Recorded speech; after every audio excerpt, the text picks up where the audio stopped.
divulgar, tá? Bom, pessoal, então, novamente, eu sei que alguns aí, infelizmente, não vão conseguir ficar até o final. Agradeço muito. Acho que a gente está aprendendo aí conjuntamente. Tem muita coisa bacana adiante. Vocês viram que eu enviei um e-mail com vários convidados especiais que a gente conseguiu confirmar. Estou muito feliz. Enfim, a partir de agora, então, eu vou começar aqui a nossa sessão sobre saúde mental, né, mitos e realidades, com a doutora Thaís Moriyama. Eu vou apresentá-la. A Thaís, eu chamar de Thaís, porque nós temos uma amizade mesmo, né? O nosso círculo pessoal, é um privilégio para nós. Ela é médica psiquiátrica, né? E atua já como diretora técnica do Instituto Bairral. É um instituto que tem uma história belíssima, o principal instituto psiquiátrico aí da América Latina, hoje com cerca aí de 500, 600 pessoas, né? Em períodos normais aí 900. Tem um trabalho social enorme esse instituto, porque atende muitas pessoas que não teriam condições e que vêm via SUS. Nós fomos lá pessoalmente, né, fizemos apresentações, é realmente impressionante. Também atende no seu consultório particular, tem graduação em medicina pela Unifesp, fez residência lá também na Unifesp, é mestre e doutora também pela Unifesp, e atuou como pesquisadora no Einstein, né, no Instituto do Cérebro, foi pesquisadora visitante no King's College, em London, foi médica assistente aqui na USP, né, do Instituto de Psiquiatria da USP, e também está terminando um outro doutorado, né, Thaís? De vez em quando você faz essas viagens lá na Universidade de Maastricht, na Holanda, e, enfim, tem dezenas de artigos científicos também, e mais do que isso, acho que é uma vivência longa com pessoas, né? E principalmente nesses tempos modernos, todo mundo fala tanto de saúde mental, e a gente queria entender um pouquinho melhor o que é isso, né, Thaís? Bom, vamos lá. Muito bem-vinda, muito obrigado mesmo pela sua disponibilidade. Eu que agradeço. Acho que é um assunto hoje de saúde mental que está mexendo com todo mundo, né? Com todas as organizações, os sistemas. A gente vê os sistemas de saúde, tanto o público quanto as operadoras, as pessoas mesmo trabalhando na área de saúde cada vez mais tendo que se preparar para uma nova epidemia que o Covid nos trouxe, né? Que é essa epidemia de problemas de saúde mental. E acho que é muito apropriado, nesse momento, falar sobre saúde mental, e especialmente no contexto desse livro, porque tem muitas coisas que eu acho que a gente vai poder aproveitar para fazer um paralelo. Eu vou falar muito de um referencial que é aquele no qual eu estou, claro, a gente é sempre, antes de tudo, uma pessoa, né? Então, como eu já comentei um pouquinho, venho de um histórico de vida bem particular, essa coisa de ser filha de duas culturas. Tive a oportunidade de, obviamente, estudar medicina aqui na Unifesp, mas depois ter uma experiência na Academia da China de Medicina Tradicional Chinesa, num ano sabático, e construir muito do que eu penso sobre a psiquiatria dentro de uma matriz que a gente chama transcultural. Acabei me aproximando muito e hoje trabalho com o professor de Holanda, que é uma pessoa bem diferenciada, na minha opinião, e que vê a psiquiatria de um jeito muito inovador, que é o Jim Van Os.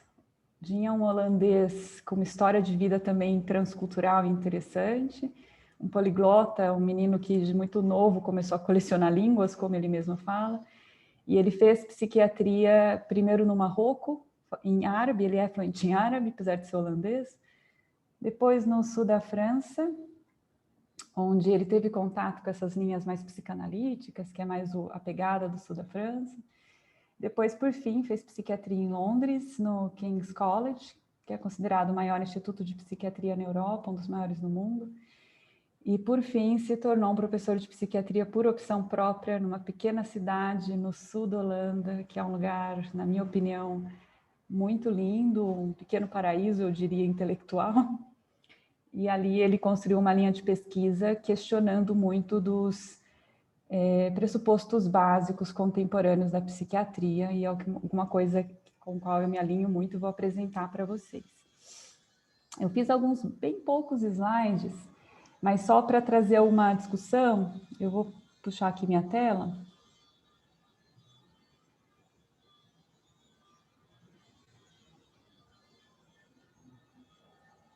tiver dificuldade para compartilhar, nos fale. Alexandre, eu acho que você tem tá. que colocar a Thaís como host, Peraí. não? Para ela conseguir compartilhar. Tá bom, vou colocar também. Peraí, deixa eu ver. Eu vou ter que elogiá-la, Thaís, porque a Thaís, além da parte técnica, etc., que é incrível, vocês vão ver, ela tem um trabalho social que realmente não deixa de nos impressionar.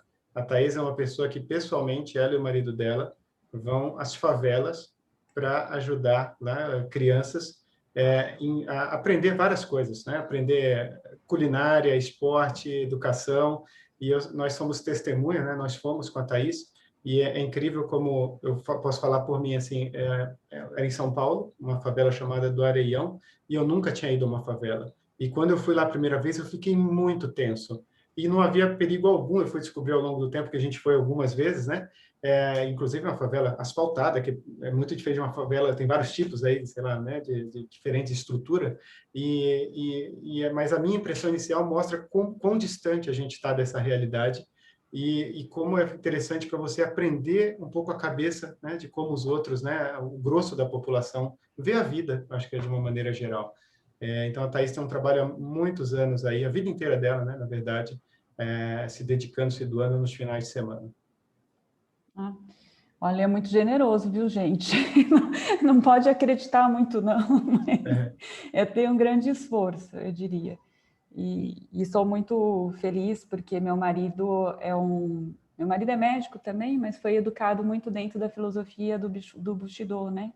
É judoca, e para ele é muito importante essa contribuição social. Então, tenho tido essa alegria mesmo de ter esse contato. Mas vamos lá, vou falar um pouquinho de saúde mental.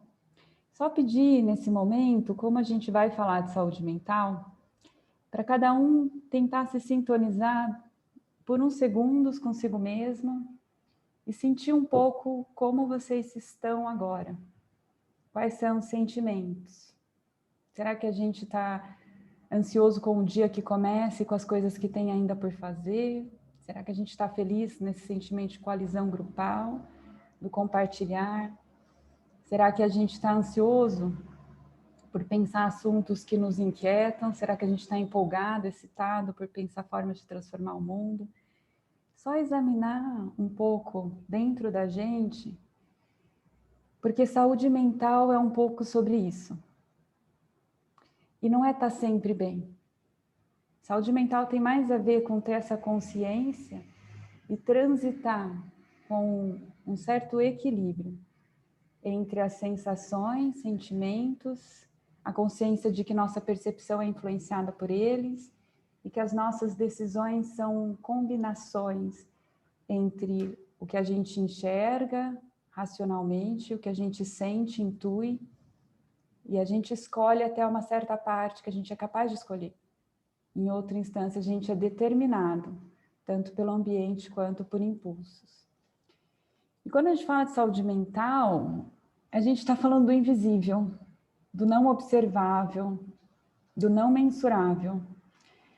E, obviamente, existem metodologias em pesquisas para tocar esse intocável, para materializar esse imponderável, mas são metodologias que requerem modelações de sistemas complexos, que a gente chama.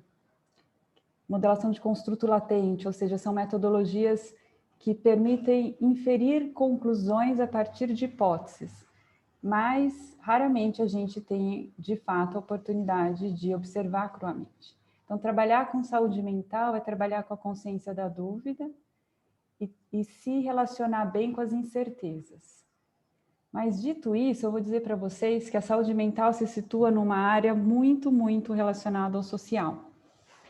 Esse livro de hoje traz essa reflexão sobre o quanto que a gente ser um grupo social cuja sobrevivência da nossa espécie depende de coalizões grupais, modifica nosso órgão mental, nosso cérebro, e é absolutamente verdade que tudo que a gente fala em saúde mental tem a ver com isso. Então, o que a nossa mente tem de muito diferente de outros mamíferos superiores é a comunicação, né? E essa comunicação permite para a gente um nível de organização grupal muito sofisticado. Mas conviver em sociedade como indivíduos conectados vai nos causar uma série de desafios. E eu acredito muito que a psiquiatria é a medicina da socialidade e do pensamento, da linguagem, portanto. Então, a gente se situa não nos problemas do cérebro. Se você tem um AVC, se você tem um tumor no cérebro, você vai para o neurologista, se seu cérebro simplesmente está errado. O psiquiatra vai ficar com as questões dos sofrimentos humanos, nas disfunções humanas, quando o cérebro está normal. Isso eu acho que é o mais difícil das pessoas compreender. Num mundo materialista, como é que existe um médico para o normal? E as pessoas costumam ter a visão oposta de nós. Quando você fala saúde mental, o que vem na cabeça das pessoas é que o psiquiatra é o médico do que está muito anormal. O que vem na cabeça das pessoas é camisa de força, é eletrochoque, é internação, é pessoas sedadas. E saúde mental não é nada disso. Saúde mental é essa introspecção pela vida das pessoas, pelas experiências que elas acostumaram a ter ou têm, pelas decisões que elas tomam e como o colorido daquilo que elas inerentemente são, conscientes ou não, capazes de mudar ou não, influenciam nessas escolhas. E é óbvio, né, que quando a gente fala de saúde mental, a gente tem que falar de neurociências, não tem como. E eu trouxe para vocês uma coisa muito simples, mas que é de uma pensadora genial, que é a Annie Treisman. Não sei se vocês conhecem, ela é uma das condecoradas com a maior honraria dentro da ciência americana, e ela está recebendo a medalha de honra do Barack Obama, né, na gestão dele, mas é uma pessoa que provou, mostrou para a gente uma coisa que é muito simples, mas que antes dela ninguém tinha percebido, e que é a base da psiquiatria, que é que nossa mente não é simplesmente um instrumento que percebe o mundo de forma racional. A nossa mente é uma máquina de interpretação de estimulações sensoriais. A Annie Treisman estudava percepção visual, e o que ela mostra, eu vou mostrar o primeiro experimento dela, que é muito básico e simples, depois ela desenvolve uma linha de pesquisa lindíssima, mas muito basicamente ela fez o seguinte experimento, ela media tempo de reação a estímulos. Parecia uma tela no computador e você tinha que clicar todas as vezes que você via em cima do estímulo diferente, né? Ou identificar o diferente. Então aqui ela mediu o tempo de reação que as pessoas demoravam para identificar o diferente. Isso aqui é um exemplo, né? Tem um círculo aí que tem um risquinho, ele é o diferente. E aqui todo mundo deve ter notado, para a gente achar a bolinha que não tem o risquinho, a gente demora muito mais do que para achar a bolinha que tem o risquinho. O que esse experimento dela ensinou para a gente sobre a mente humana? Que a gente não dá o mesmo valor para qualquer estímulo sensorial. Nosso cérebro filtra a informação sensorial, dando maior relevância a algumas coisas que às outras. Ou seja, nosso cérebro distorce a percepção, interpretando de acordo com o quanto a informação é importante ou não, entre outras coisas, para a nossa sobrevivência. Então, por que a gente percebe mais fácil aqui do que aqui? O que isso está ensinando é que a gente percebe mais fácil o que está sobrando do que o que está faltando. Isso provavelmente foi um mecanismo selecionado evolutivamente, porque é mais importante para a nossa sobrevivência a gente perceber o que sobra do que o que falta. Talvez seja mais importante ver maçãs numa árvore do que perceber onde está faltando uma ou duas maçãs ou uma árvore que tem um pouquinho menos de maçã.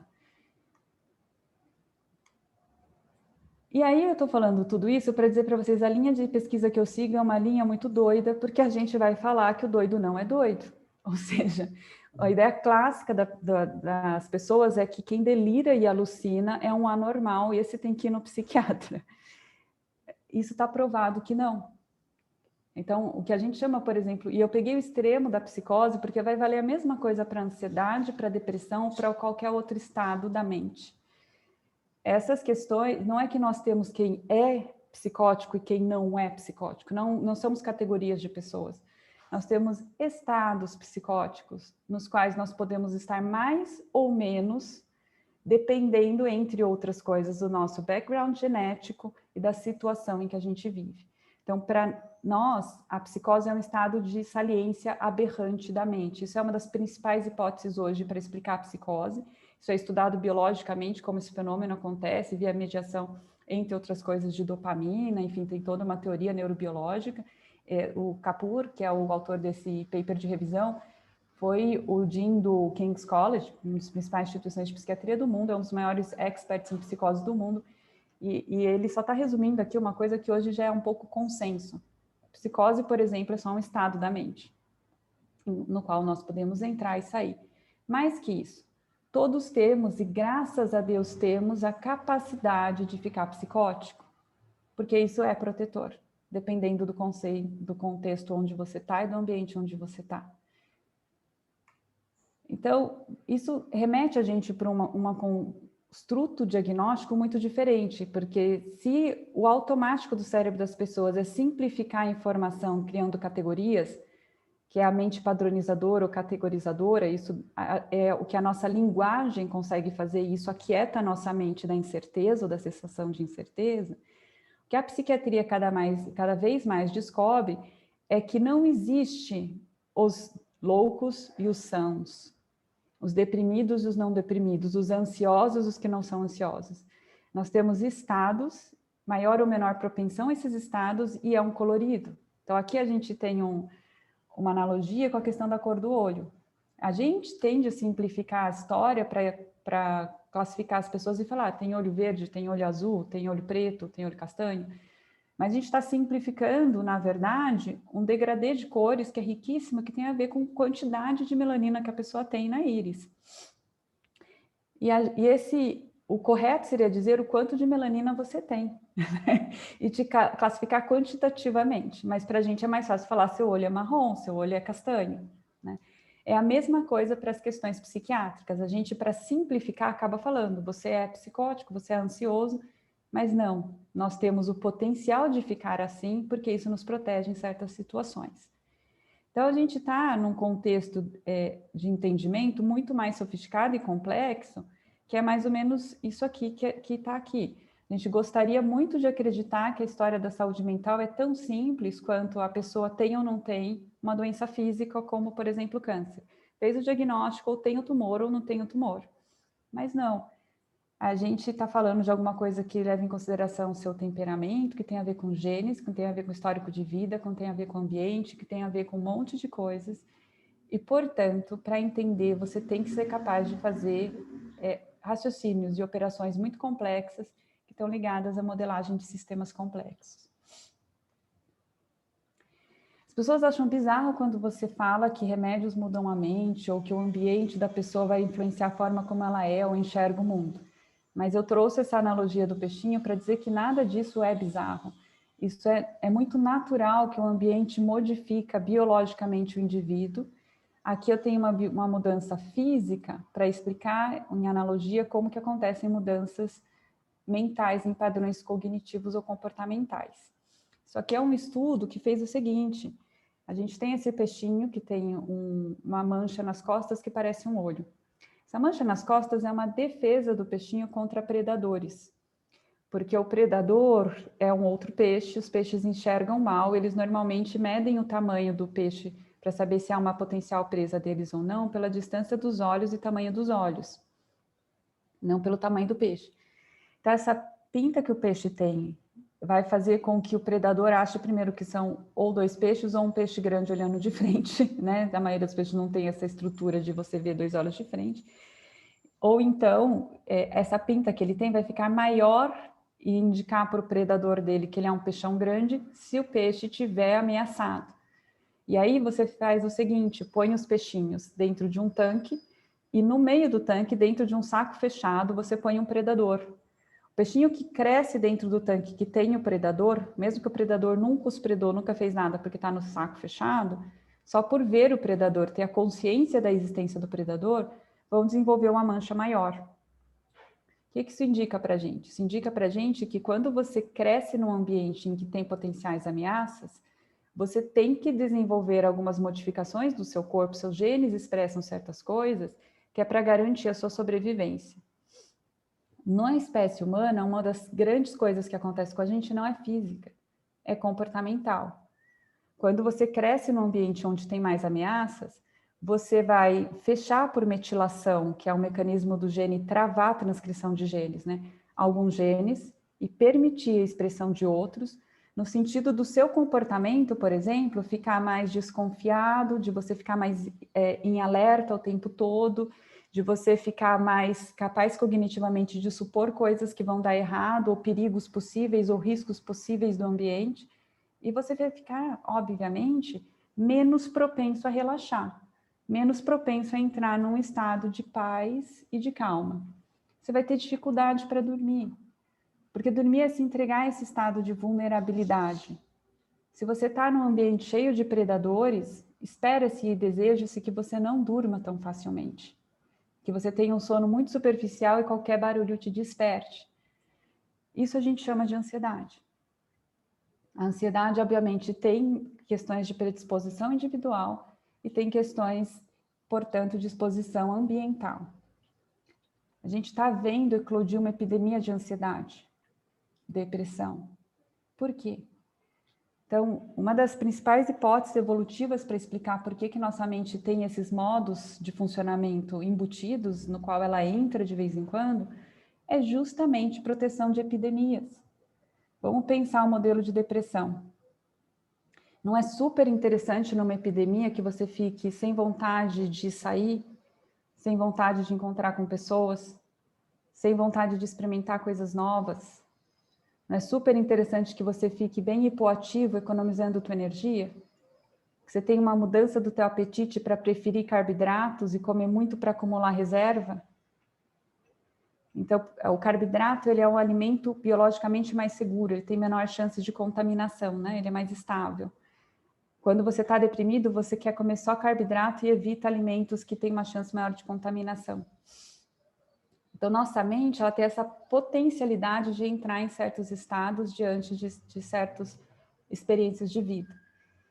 E eu acho que para quem trabalha com gestão, com liderança, isso é muito, muito importante.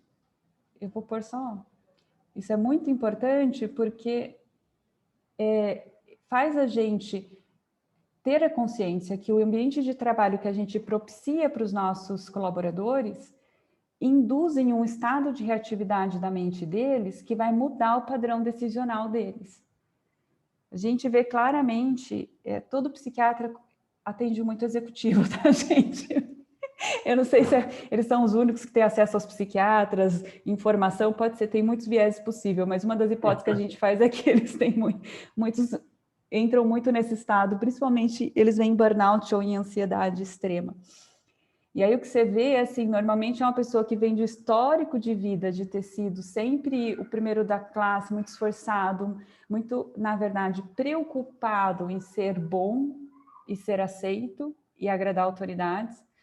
A hora que eles entram no mundo corporativo, isso cai como uma luva, eles são capazes das jornadas extensivas de trabalho, porque eles estão tão conectados em ser suficientemente bons que esquecem o resto, suprimem o resto. E são pessoas que a hora que você põe pressão de desempenho, costumam responder entregando mais desempenho. E aí as coisas vão muito bem, progridem na carreira fantasticamente, de uma forma muito rápida. E qual é o problema? O problema é que em algum momento eles entram em exaustão, entram em burnout. E basicamente o que eu estou mostrando para vocês aqui é assim, induzir esse estado de estresse numa mente, a curto prazo tem efeitos positivos no sentido de aumentar sistemas de alerta. O que a gente tem aqui é um estudo que está olhando o seguinte, a gente tem áreas do córtex pré-frontal, né, aqui em azul, e áreas mais límbicas, áreas mais baixas do cérebro, mais primitivas. Normalmente, quando você tem estresse a curto prazo, você fica muito capaz de, com a sua intencionalidade, o córtex pré-frontal é a parte mais racional, decisional, né? Você consegue inibir a área límbica, que é a área dos impulsos, né, das emoções, falando bem grosseiramente. Então, você favorece com o estresse a curto prazo essa inibição e a pessoa fica super capaz de se manter desperto, alerta, de tomar decisões rápido, de pensar de uma forma mais clara, focar mais, ter muita atenção. Mas o que acontece quando você mantém o estresse a níveis altos cronicamente? Você perde essa capacidade de inibição. A pessoa passa a se tornar impulsiva, ela passa a se tornar incapaz de controlar suas emoções e sentimentos. E a gente vê isso acontecendo todos os dias. Todo mundo que trabalha no mundo corporativo, acho que tem essa experiência triste. de ver. Então, eu trouxe um pouco, falei para o Alexandre que ia tentar não me estender muito, mas algumas pinceladas de ideias iniciais, cujo objetivo principal é só a gente entender que, primeiro, não tem nada de errado com entrar, às vezes, nesses estados. Como a gente conversou aqui, o estado de prostração de uma depressão é uma solução interessantíssima para um momento de epidemia. Seria ótimo se a gente pudesse se dar o luxo de ficar na nossa casa deprimidinho. O coronavírus provavelmente teria ido embora se todo mundo tivesse entrado nesse estado de depressão por uma semaninha e se isolado. É normal entrar em estado de ansiedade, ele nos protege. Talvez o que esteja muito errado no mundo contemporâneo e no mundo contemporâneo corporativo especificamente é que a gente tenta se aproveitar de criar um ambiente de estresse para induzir esse estado mental de aproveitamento máximo, mesmo que intuitivamente a gente sabe que as pessoas vão durar por um tempo nesse estado de funcionamento, depois que alguns que têm uma altíssima resiliência a isso ficam e funcionam bem, outros entram em burnout e vão ser excluídos do sistema, que é aquele cara que você escuta aquele comentário do gestor, nossa, ele meio que nos enganou, né? Era tão brilhante no começo, se dedicava agora, e não era isso que aconteceu, né? É uma pessoa que se esgotou, é uma pessoa que a gente esgotou. E o que a gente pode fazer para ter um sistema balanceado? O que é um sistema balanceado? Não é um sistema que eu estou feliz o tempo todo. Que eu acho que é outra coisa que a gente vê muito em pessoas, eventualmente, que vêm de certas culturas corporativas, né? O que a gente chama de positividade tóxica. A pessoa vem convencida, ela veio no psiquiatra porque ela sofre e ela quer parar de sofrer. E ela acha que sofrer é vulnerabilidade e é uma coisa que os fortes não têm. Os que vencem são aqueles que estão sempre 100% bem. Então, frases como... eu trabalho 14 horas por dia, mas para mim é tudo bem, é tranquilo, não me afeta. Tipo, ninguém trabalha 14 horas por dia e não se afeta. Tem alguma coisa de muito errado com você se você trabalha 14 horas por dia e não se afeta. Porque você está negligenciando coisas importantes. Isso vai ter um custo. O dia de todo mundo tem 24 horas, não tem como. Então, esse entendimento, essas pessoas vão vir para a gente querendo o remédio que tira a dor e aumenta a potência e a capacidade. Isso não existe. Existe você ter um nível adequado de estresse e relaxamento, estar conectado existencialmente com uma missão, a gente sabe que melhora muito indicadores em saúde mental, e poder ter autonomia e liberdade é muito importante para a garantia de saúde mental. Além do que, o que é óbvio, ter um estilo de vida saudável, comer bem, dormir bem, ser ativo fisicamente, e coisas que não tem nada a ver com ser produtivos no trabalho, vão trazer saúde mental. E isso tudo vai levar a estar bem para ser produtivo no trabalho, não só produtivo no sentido de ser um executor em grande porte, mas de estar suficientemente bem para tomar escolhas e decisões mais sábias. A hora que você está equilibrado, você não tem nenhuma supressão absoluta da racionalidade sobre a intuição e os impulsos e sentimentos, e nem um desgoverno total dos impulsos e sentimentos sobre a racionalidade. Os dois se conversam. E é dessa multiplicidade, de você conseguir conciliar essas forças e essas tensões diferentes, que surjam as escolhas mais ponderadas e sábias.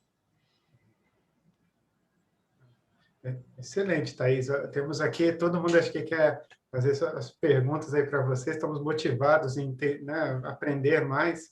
E, bom, eu vou lançar aqui o ponto de partida, só que te agradecer imensamente, que foi, né, Ângela? Eu gostaria de agradecer já de cara, né, Thaís? Obrigada mesmo. E você começou falando de equilíbrio, né? O Hyde fala de equilíbrio do Yin e do Yang, e você finalizou falando de equilíbrio, né? Então, não é omitir ou fingir que não existem problemas, que a gente não tem que enfrentá-los, que não existem sentimentos ruins, mas como lidar com isso, como conviver com isso, como aceitar, né, escutar, se escutar enfim, e buscar ser são ou conviver com a nossa insanidade, que, né, que pode vir e ficar mais aflorada Mas muito obrigada mesmo. Suas palavras e a sua forma de falar são acolhedoras ao extremo. Acho que todo mundo aqui se sentiu acolhido nas nossas ansiedades. Eu, pelo menos, muitíssimo. Obrigada, Thaís. Eu que agradeço. Sabe, você me lembrou uma coisa importante de falar, né? Que a gente tem, obviamente, cada um, quando a gente fala de genes, né, e genética, a gente tem mesmo inclinações, né? Tem os mais procuradores de riscos, mais evitadores, tem pessoas com essa, eu diria até competência para ficar nesse estado de vigília e alerta, tem quem nunca entra nisso e fica de boa a vida inteira. E que não é que um modelo é melhor que o outro, é que eu acho que para a gente construir como grupo, você precisa ter tudo. É muito mais rico, né? Eu costumo brincar, se não tivessem pessoas com uma tendência à ansiedade, a humanidade não tinha saído da África, gente. Assim, se também não tivesse os destemidos procuradores de risco, não tinha chegado na Sibéria. Né? Então, a gente precisa disso, dessa diversidade, e cada perfil é mais adequado para o ambiente. Kátia, você gostaria de perguntar? Oi, Thaís, obrigada aqui pela fala, muito bom te escutar. Mas é uma curiosidade, né? A gente tem ouvido falar mais de drogas psicodélicas, né? Até para ajudar a romper esses comportamentos assim, repetitivos e tentar mudar a forma como se lida com algumas coisas. Então, eu te ouvi um pouquinho sobre isso, né?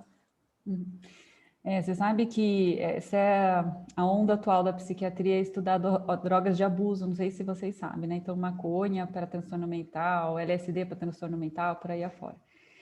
Ketamina, né? Que é outra onda que veio. Eu vou dizer para vocês que eu tenho pouca esperança e que os resultados até o momento são pouco encorajadores. E eu vou falar por que, na minha opinião. E nada contra... obviamente, não é que todo o uso dessas drogas seja ruim. Eu estou falando para a saúde mental em si. Para a saúde mental, o que acontece é que todas as drogas hoje categorizadas como um potencial de que a gente chama abuso, elas têm em comum o fato de que induzem um estado de consciência alterado, normalmente associado a prazer. E esse estado, realmente, no momento que você tem, permite transe, eventualmente permite descobertas, permite você pensar coisas diferentes. Não estou dizendo que não serve para nada, de forma alguma, mas eles não promovem, de forma geral, transformações significativas num padrão de recuperação da mente para o estado de equilíbrio. Então, usando o exemplo hoje do canabidiol, que eu acho que é o mais famoso.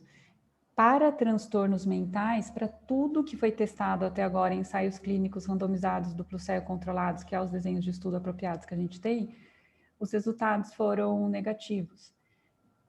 O que a gente tem positivo do canabidiol é para epilepsia refratária.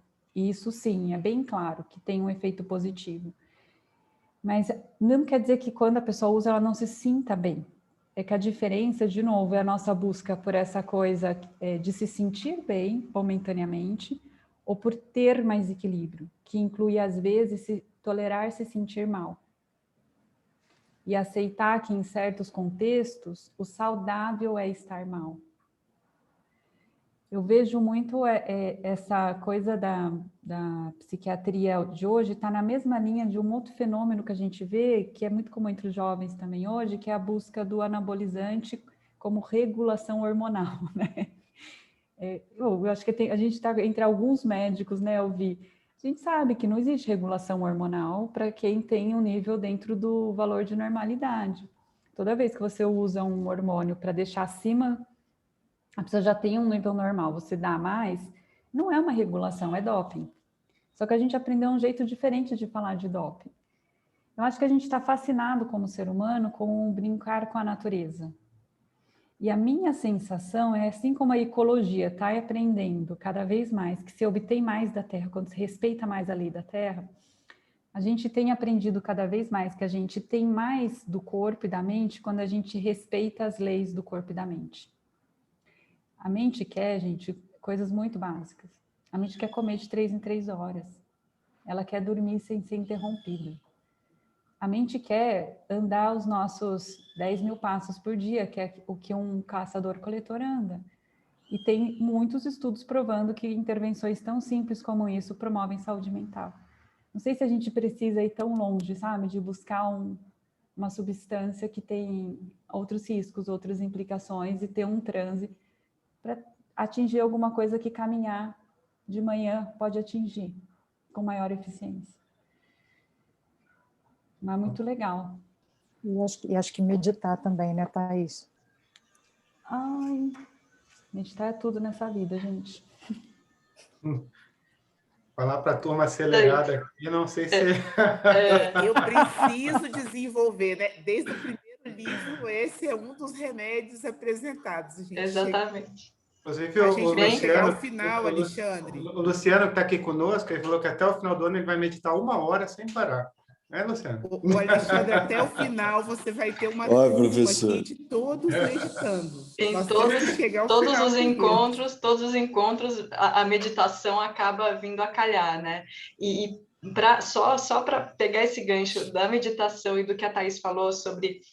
Ângela, só que o Ricardo tenha levantado a mão antes. Sim, só para pegar esse gancho, eu já passo para o Ricardo. Essa nossa... brincar com o nosso corpo, brincar de intervir, né? E o quanto isso é bom, porque alivia a nossa dor, mas o quanto isso nos torna alheios depois e a volta para o mundo real é mais difícil. E eu só pensei numa coisa que caiu como uma luva para mim, foi...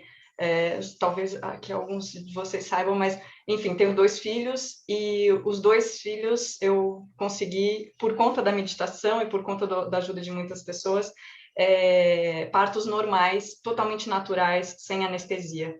E quando eu estava optando por isso e me informando, a pessoa falou assim, eu pensei, mas e aí, se a dor for demais, o que acontece? Ela falou assim, não, você pode pedir anestesia. O que pode acontecer é que depois, quando a dor vier, você não vai aguentar a dor, porque você vai estar naquele estado tão gostoso, sem dor, que você não vai mais aguentar. Então, essa é uma possibilidade. E eu entendi muito bem, muito claramente isso, e eu falei assim, não, é mais fácil aguentar as contrações que vão vir e vão aumentando, vão ficando mais fortes quando eu estiver com elas, do que se eu estiver totalmente anestesiada e bem, e elas voltarem com tudo. E eu meditei, consegui fazer esse processo de meditação profunda e consegui, no final das contas, graças a Deus, deu tudo certo, mas é justamente porque nesse momento, acho que eu entrei nesse estado e consegui aceitar essa diferença de que dor é diferente de sofrimento, dor é uma coisa, sofrimento é outra, e que às vezes é importante a gente aceitar esse processo de que tudo bem, dói, mas que é importante passar por isso para a gente poder alcançar um outro patamar de conhecimento, de obstáculos na nossa vida, de desafios, etc. Então, só queria compartilhar essa experiência. Agora, Ricardo. Obrigado, Ângela. Primeiro, falando de meditação, eu quero dividir com os colegas, meditem. Eu tenho a prática da meditação há anos e é maravilhoso. É difícil começar, mas comecem, que você, à medida que vão avançando, né, doutora Thaís, as coisas vocês vão sentindo, e aí chega um momento que se torna um hábito e faz parte da vida, faz parte do dia a dia, para tudo. Antes de mais nada, muita gratidão, Thaís, fantástica a tua apresentação, é vontade que tenho de continuar te ouvindo aí um bom tempo ainda mais, né? Gratidão mesmo.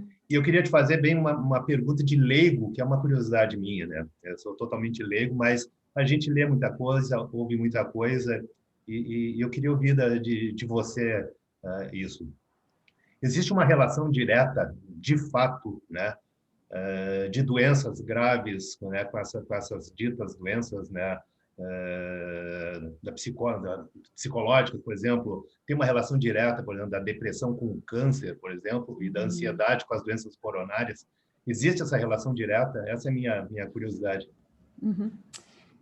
Tem alguns estudos de psicossomática que acharam relações, mas não é o mais comum de se achar. Mas eu acho muito interessante, porque você sabe que quem é das áreas de oncologia fala muito isso, e eu confio muito na opinião de quem tem experiência clínica, né? Eu me lembro uma vez, eu tive um tio que teve um câncer de pâncreas, e ele me pediu para ir com ele nas consultas iniciais, né? E aí fui com ele num grande especialista, o maior especialista de câncer de pâncreas que a gente tem em São Paulo. E a primeira pergunta que esse especialista fez para o meu tio, depois da consulta, ele falou assim, há 5 anos atrás você teve uma grande decepção? E o meu tio tinha tido uma falência. Ele foi enganado por um sócio, ele tinha uma empresa muito bem sucedida no ramo dele, ele tomou um golpe mesmo. Foi muito triste.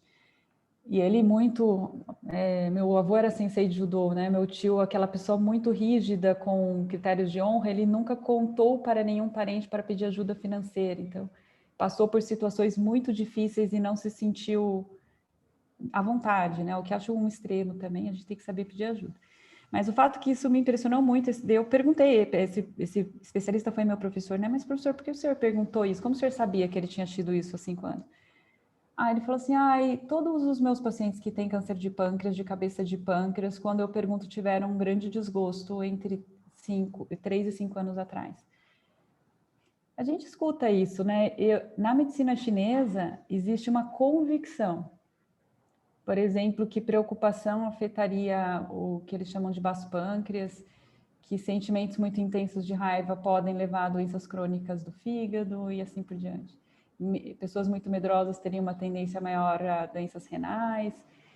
Eu acredito muito na medicina chinesa, apesar de ter poucos estudos tentando comprovar ou não e verificar se é verdade. Mas o que a gente sabe é que não estar fisiologicamente bem, num senso mais amplo, psíquico, leva a adoecimento físico, isso com certeza. Que quanto maior o nível de saúde mental, maior o nível de saúde física e vice-versa. Hoje isso está muito claro. Ok. Obrigado, muito obrigado. Imagina, eu que agradeço. Ieda. Obrigada, Thaís. Foi muito bom ouvir você falar e esses exemplos também foram super inspiradores. Falar um pouco de cultura, porque você tocou bastante na questão da cultura e a questão da pessoa estar super turbinada e super ocupada. No Brasil, quando eu era executiva aí no Brasil, as pessoas no mundo executivo, de 20 anos atrás, eles não se sentiam no direito de tirar férias, porque tirar férias era um sinônimo de você não estar ocupado o suficiente e de uma certa fraqueza. Então, as pessoas não se davam nem ao luxo de tirar alguns dias para se dedicar aos seus hobbies, suas paixões, sua família. Quando eu fui morar na Inglaterra e fui executiva da empresa britânica, todo mundo tirava férias, até o CEO. E não que eles sejam mais felizes ou não, mas as pessoas eram mais equilibradas em termos do dia a dia e das suas, de como dividir as suas paixões e seus interesses.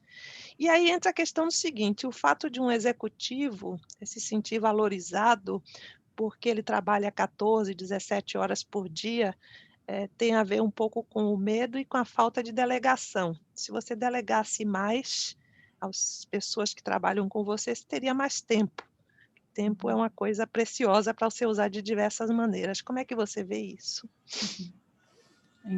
Muito interessante, né? Acho que todo mundo, quando vai a primeira vez para a Europa profissionalmente, tem essa sensação, né? É um choque cultural. Eu fiquei um tempinho na Inglaterra, né? Um pouquinho na Holanda. E nos 2 lugares é igual, né? As pessoas consideram trabalhar muito um sinônimo de incompetência, porque se você precisa fazer extensão de jornada é porque você não é bom o suficiente, que é uma outra pressão que eles sofrem, né? Na Holanda tem muito isso, você tem que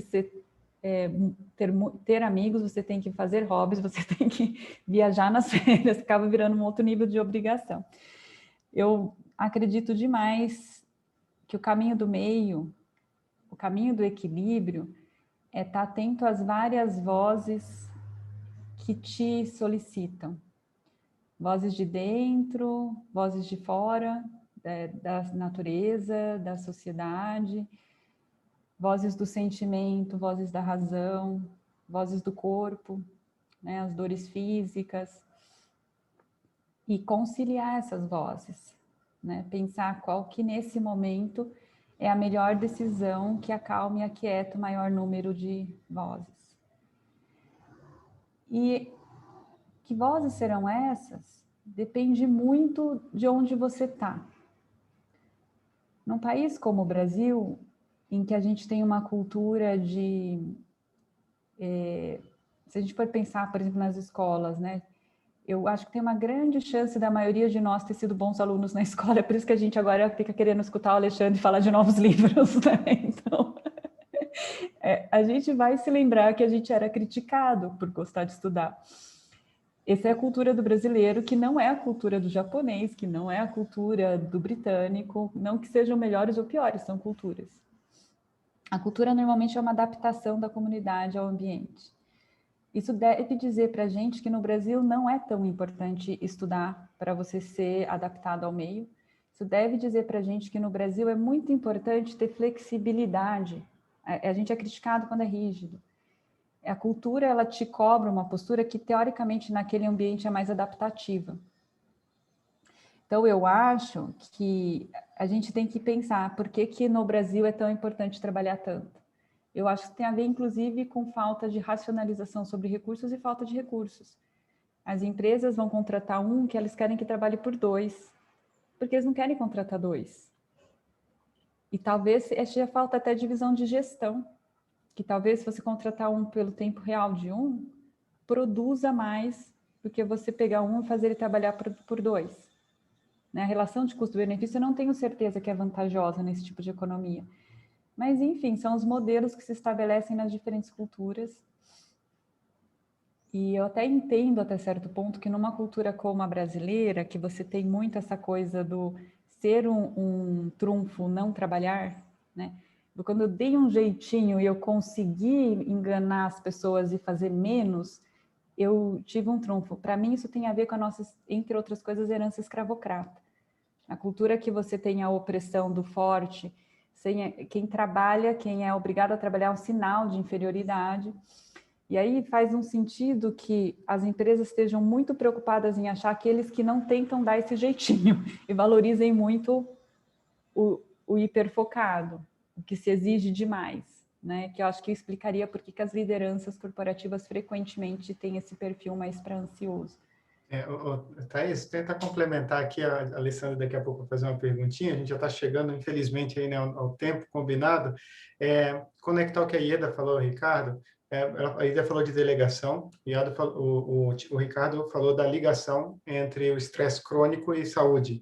E eu havia lido há um tempo atrás uma pesquisa grande feita na Inglaterra com os 10 mil servidores públicos, relacionando o estresse crônico a problemas coronários. E, em particular, que essa é a coisa curiosa, quanto mais baixo era o nível hierárquico, menos autonomia você tinha e maior era o impacto, no sentido de que eles estimaram até em perda de 5 anos de vida por esse estresse crônico. Então, quanto mais você está no topo da cadeia, menos você tende a sentir isso, porque a falta de autonomia é algo que nos machuca demais e, inclusive, tem implicações físicas. Então, esse é um ponto. E o outro, que você mencionou muito essa ideia de que, assim, olha, a pessoa quer ser produtiva, 14, 17 horas, até o ponto em que ou ela vai, né, não vai conseguir mais, vai procurar alguma coisa extra aí para tentar continuar a funcionar, ou vai ser descartada pelo sistema e vão pegar outro. Mas a minha dúvida é, que tipo de produtividade é essa? Porque hoje a gente está falando muito que a gente quer um executivo que olhe em longo prazo, que seja ético, que tenha criatividade, que tenha empatia, que estabeleça relacionamentos.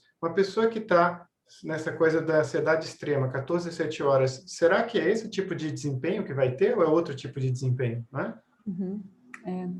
Eu acho brilhante, Alexandre, essa questão, né, a pergunta é para nós, né, especialmente para quem tem a oportunidade de trabalhar como liderança.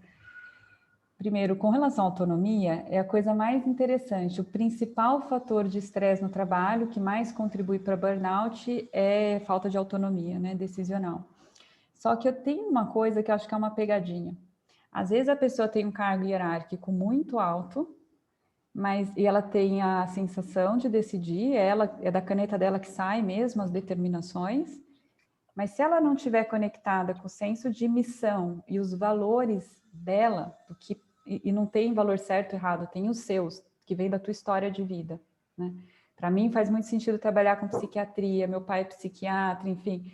Eu brinco com a Ângela, com a Alexandre, minha casa é um pequeno hospício, onde somos todos uns doidinhos convivendo amorosamente. Então para mim, eu estou em casa quando eu estou num hospital psiquiátrico. Provavelmente, para você, não. porque teu histórico é outro, não é melhor ou pior. Então, a autonomia, para mim, é fazer aquilo que faz sentido dentro de mim, que ressoa, que me dá esse senso de eu pertenço a uma causa maior. E essa eu acho que é a pegadinha da vida, né? Porque não é ser aquele que decide o que o outro faz, autonomia. É direcionar o mundo na direção do que eu quero que ele caminhe. E é uma diferença fundamental. Muito bom. Excelente. Alessandra, você gostaria de fazer uma pergunta que você havia escrito aqui? Sim, gostaria. Obrigado. E eu que agradeço essa preciosidade de palestra, Thaís. Eu estou encantada aqui com o que você trouxe e da maneira como você trouxe. Porque você trouxe com muita simplicidade algo que está nos invadindo com muita complexidade. Então, você trouxe simplicidade ao complexo. A pergunta que eu quero te fazer é uma que me fizeram recentemente, na empresa que eu trabalho. Como que, eu quero te perguntar assim, como que a comunidade de pesquisa na psiquiatria está observando esse movimento de que as organizações, e muito por conta da pandemia também, mas não só por conta da pandemia, também por conta de toda a transformação digital que a gente vem vivendo, né? Não dá para culpar a pandemia disso, isso já estava meio que acontecendo. As organizações transportando seus hábitos, comportamentos, modos de fazer para dentro de um ambiente virtual, que faz assim, colar uma reunião na outra, uma reunião acaba às 10, a outra começa às 10. Uhum. Né? Uma reunião pode ser qualquer hora, pode ser às 7 da manhã, às 7 da noite, ou meio-dia, na hora do almoço, né? Porque o digital permite isso. Mas isso invade a vida das pessoas. Como é que a psiquiatria está olhando esse movimento, assim, da gente transportar aquilo que era hábito no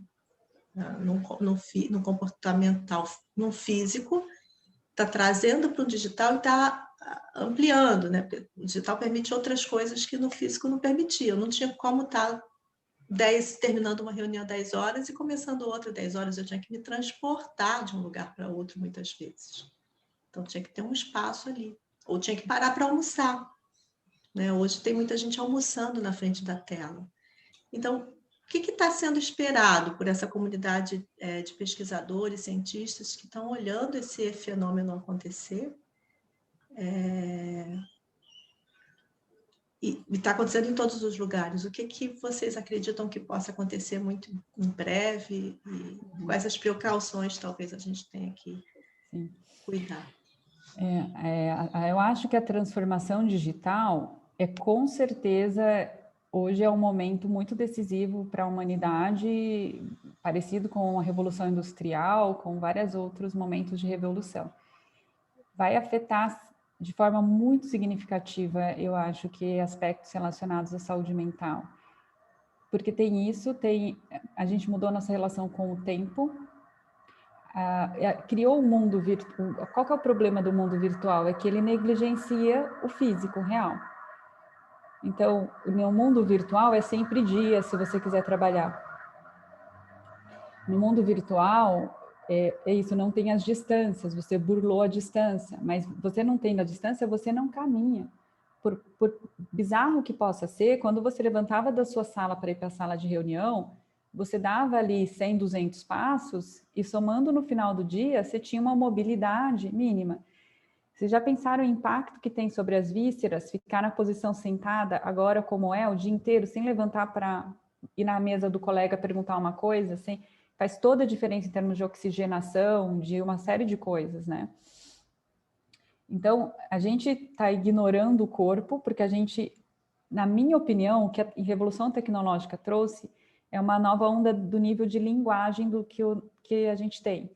Vou explicar o que eu quero dizer com isso. É assim, se a diferença entre o macaco e o homem é o pensamento e a linguagem, isso permitiu uma organização social diferenciada, o homem, com agora a tecnologia de informação nesse nível, ele tem um nível de organização grupal, primeiro, que é mundial. Hoje a gente faz reunião com quem está fora do Brasil de boa, sem a presença física, a qualquer horário. E essa transformação para os aplicativos, para mim, não é simplesmente uma coisa banal. Esses Waze, o iFood, o etc. e tal, o que ele está permitindo? Primeiro, eles permitem métricas de eficiência que são mais eficientes que o nosso julgamento subjetivo sobre o outro. Então, antes eu chamava um táxi e eu ficava desconfiada, será que o cara é confiável ou não é? Vai tentar me levar para onde não deve, vai dar volta comigo. Aí, se eu via que o cara era confiável, eu marcava o nome do taxista, eu ligava sempre para ele e pegava esse taxista. E eu tinha que confiar no meu julgamento. E o julgamento é essa subjetividade. Hoje eu pego o aplicativo e vejo quem deu boa avaliação ou ruim para o taxista. É uma métrica objetiva, uma métrica confiável. O nível de organização social para fazer julgamento de elementos mudou. O Facebook, enfim, todos os instrumentos de tecnologia de informação permite a troca de experiências num nível em que o nosso julgamento subjetivo está ficando menos importante. Então, eu acho que a gente está passando no mundo corporativo agora, essa questão de digitalizar tudo vai levar à mesma coisa. Métricas de eficiência que são mais reais e menos baseadas nesses julgamentos intuitivos sobre o outro. Querendo ou não, na época do cafezinho, porque agora é aquele passado distante em que tomávamos cafezinhos, né, com os nossos colegas de trabalho. E na época do cafezinho, grande parte do que a gente via de eficiência no nosso colega de trabalho ou subordinado, o que quer que seja, tinha muito mais a ver com quanto a gente gostava dele. E agora não. Né? Tá se omitindo esse aspecto relacional. Na hora que o Alexandre perguntou de decisões intuitivas, muita gente colocou a questão de contratação, né? Total, né? Ninguém contrata a liderança pelo currículo. É assim, você conversa e vê o que você achou da pessoa. Se gostou, você chama. A gente vai falar sobre isso na próxima semana, sobre vieses, né, Thaís? Com certeza. Mas só uma coisa, o algoritmo também tem vieses, viu? Né? E não é que a tecnologia não tem vieses, o algoritmo pode, inclusive, aumentar o impacto desses vieses em relação à seleção de pessoas, enfim. E ser manipulado, né? A questão é que, obviamente, sempre tem como, e está na mão de alguém manipular, que é o maior risco. Mas eu acho que é uma transformação em que vai ser muito, muito profunda. Eu acredito muito que sempre caminha para a evolução. A evolução é uma coisa doida, né? Porque ela não tem retrocesso. O conceito de evolução ou desenvolvimento é um movimento em um sentido que não tem a possibilidade do retrocesso. Por exemplo, por que andar é um ganho desenvolvimental na criança depois que ela engatinha? Você não vê uma pessoa que aprendeu a andar voltar por opção, sair engatinhando. Você não vê um adulto engatinhando.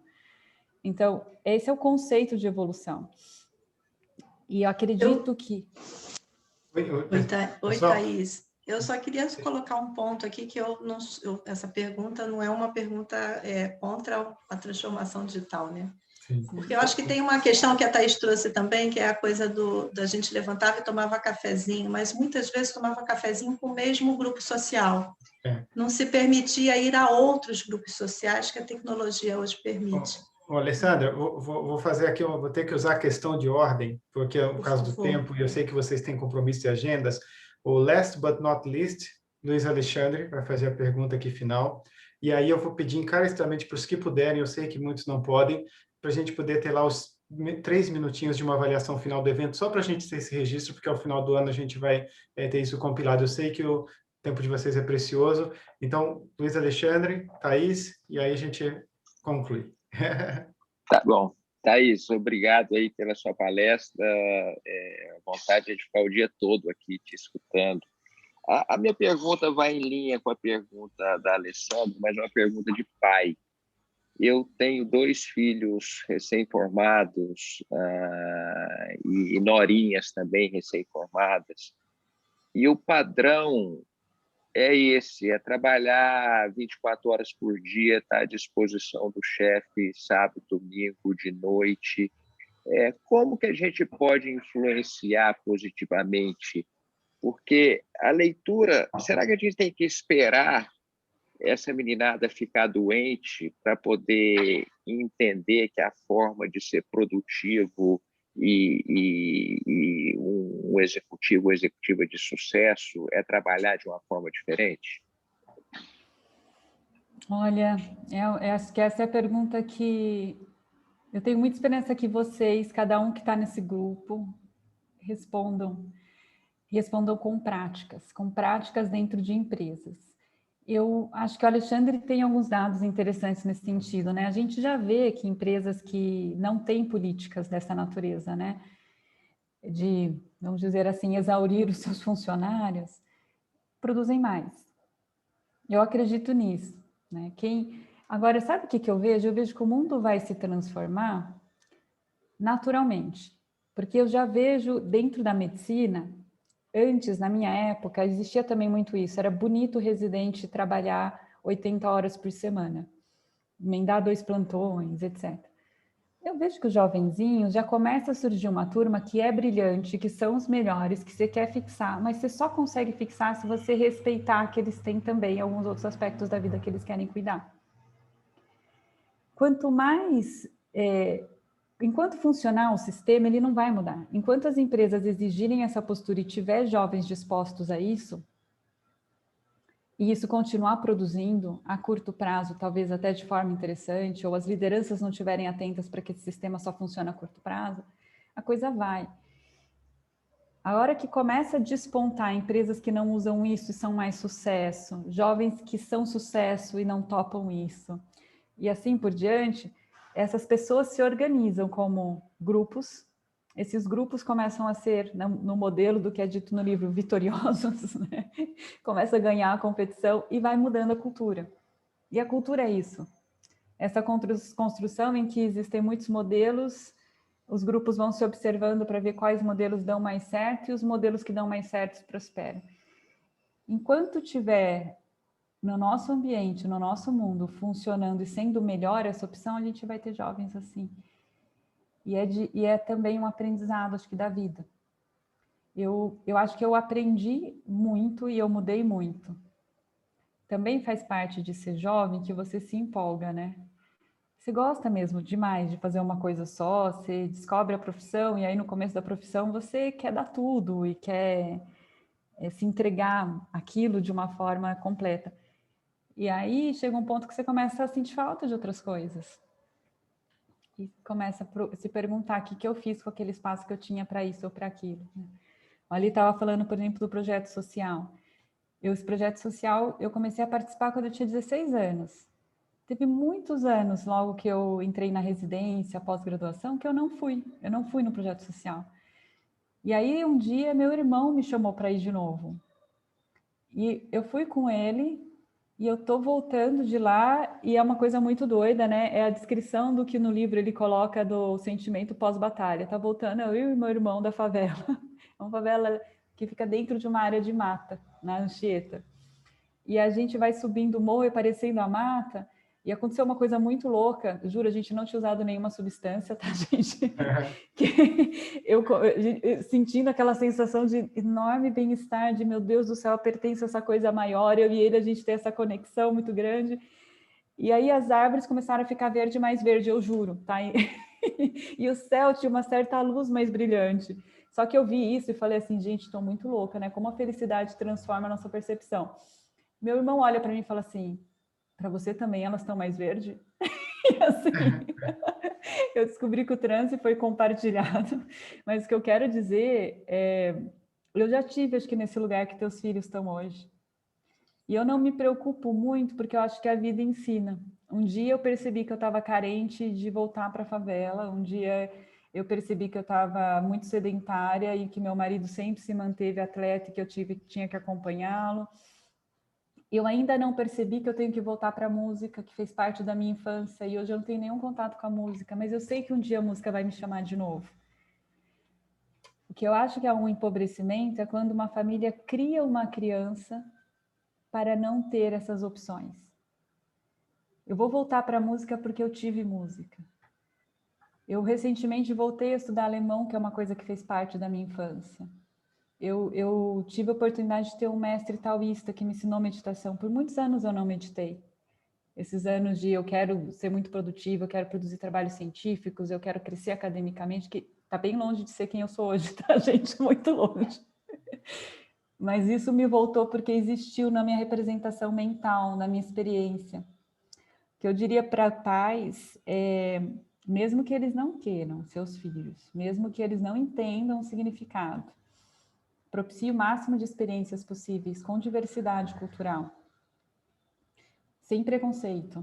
Não se retenha a apresentar só a sua cultura, porque essa exposição a muita coisa vai permitir que na trajetória de vida deles, eles tenham registros de modelos e coisas para as quais eles possam voltar.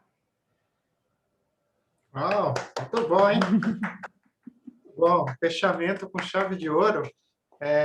Aliás, a Thaís, ela é psiquiatra da infância e da adolescência no consultório, principalmente, né, Thaís? Então, assim, você imagina o privilégio que não é quando a gente a recebe, agora a pandemia, infelizmente, menos, e ela vem com o marido, que é o melhor ortopedista que eu conheço, que mistura o Ocidente com a medicina chinesa, e os dois dão uma geral nos nossos filhos, já fazem um diagnóstico. Então, assim, mas é incrível. E a Thaís, assim, a gente não conseguiu nem capturar que 10% das coisas incríveis que ela sabe e fala, em função muito dessas experiências, inclusive no campo, né, Thaís? Sua mãe mexe lá com agricultura e tal, então ela, de piano a alemão a trabalhar na roça, ela sabe de tudo e mais alguma coisa. E eu acho que é isso que deu essa possibilidade de conectar esses pontinhos, né? E assim, gente, só... explica, parece muito chique, mas é assim que é o hospício, tá? Deixa eu explicar. Não é tão glamuroso. É verdade. Bom, pessoal, muito obrigado. A gente bem sabe, né, Thaís? A gente brinca que eu e Thaís fomos separados no nascimento, porque a gente tem experiências muito, muito, muito parecidas, né, Thaís? Eu precisava falar isso, eu ia falar. Então, quando eu conheci o Alexandre e a Ângela, eu fui apresentada por uma coacher de carreira americana. Olha que história louca. Eles conheceram ela em Boston, eu estava à distância fazendo aconselhamento de carreira, porque eu estava um pouquinho em dúvida daquelas minhas escolhas que eu contei para vocês, que eram um pouco monotemáticas. E aí, foi um momento muito de reconexão comigo mesma, com a minha história e tudo. E eles foram um presente dessa fase que essa minha coacher me deu. E coacher muito doida também, viu? Psiquiatra só procura coacher de carreira se for bem doido, né? E a Ângela foi uma sensação de, meu Deus do céu, tem outros pais tão loucos quanto os meus no mundo. Porque assim, ó, a Ângela é mais extremo, é do latim a trabalhar na roça. Aí para o lixão, aí para a favela, a vender na feira, a fruta na feira. Do municipal a como é mesmo que a gente constrói uma parede. Vamos, assim, eu e a Ângela, a gente é pedreiro. Se alguém precisar de ajuda, a gente sabe de tudo. Vocês só tomam cuidado do seguinte, ou vocês vão virar Leonardo da Vinci, ou Machado de Assis escreveu um livro há mais de 100 anos chamado Alienista, que ele achou que todo mundo era louco na cidade, que ele terminou, então o único louco sou eu. Ele se internou, soltou todo mundo e jogou a chave fora. É isso aí. Mas, pessoal, muito obrigado novamente a todos. Poxa, eu sei que a agenda de vocês é super intensa. Eu acredito que tenha sido um presente. Eu estou muito feliz aqui com essa sessão. E, novamente, é uma satisfação, uma alegria vê-los. Em breve nos veremos novamente. E, enfim, palmas para você, Thaís. Muito obrigado. Eu que agradeço. Muito obrigada, excepcional. Obrigada. E eu que agradeço. Gratidão infinita, obrigado. viu? Obrigado, Thaís. Obrigada. Alexandre, então não vai ter avaliação, Alexandre. Tá bom. Obrigado. Tchau, pessoal. Tchau. Boa semana. Obrigada, Thaís, de novo.